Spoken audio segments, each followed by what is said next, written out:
Boston Center, Team U. We have a problem here. We have a hijacked aircraft headed towards New York, and we need you guys to, we need someone to scramble some F-16s or something up to help us out. Is this real world or exercise? No, this is not an exercise, manifest. Do we want to think about scrambling aircraft? Oh, God, I don't know.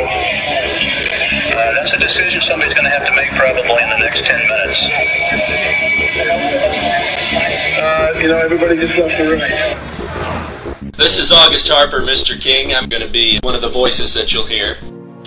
One of the things I've been most interested in asking you, and it's something I ask everybody in the truth movement, what, in your opinion, is the thing to tell someone who is still lost in this, the false paradigm of left and right politics, and that the terrorists are out to get us, and all of this stuff? What do you tell the average Joe on the street about 9/11? As far as your look at the physical evidence and maybe the smoking guns, what is your first striking at the root? Like, what does your first blow consist of? What's the first thing that you would tell somebody that just could not, has never thought about this stuff? And some people can't.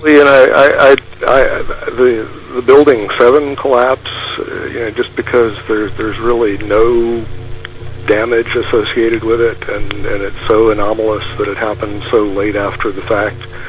I think if somebody is at all open to looking at physical evidence, that's a good place to start.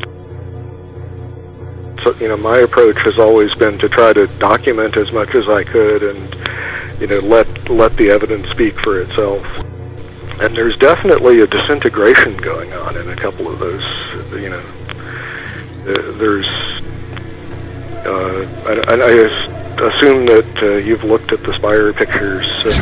That's one thing that I actually discussed in the forum, was how the spire just completely evaporates. It just turns to dust before it hits the ground. And I've asked people if that's possible, and I've had engineers, civil engineers, tell me, well, yeah, that's very possible. It's very likely that a piece of steel would slowly disintegrate like that. I don't understand that. And that it makes no sense to me. I've had a lot of experience with material science, and there is no conventional process that allows that to happen. So there's a huge problem with fire intensity, and that's basically what the whole thing hinges on. If you can't somehow show that you can heat up the entire core to the melting point, you can't get a vertical collapse. And carpeting on top of this reinforced concrete slab to 50 to 100 micron dust particles shooting out at maybe a couple of 100 miles an hour. I think people have done measurements of those jets that you see when the thing starts squibs down. The jets shooting out of the top. Okay. As the building is collapsing. Okay. And again, the core, this is what NIST finally acknowledges, that you can show specifically in the North Tower that had the antenna mast on it. The antenna mast is the first thing to start moving, and the only implication of, the only explanation for that is that the core itself has failed. I think this is really a teachable moment. I think in a lot of ways the wheels are coming off the whole neocon project, and people are starting to ask questions about, have we really been seriously betrayed? Before it was just, well, this terrible thing happened and these kind of unscrupulous people took advantage of it.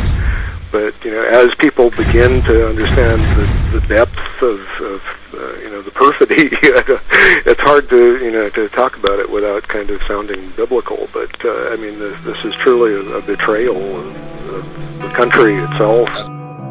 Thanks for your efforts. I'm really glad to see that this information is starting to get out to more and more people. Open your eyes!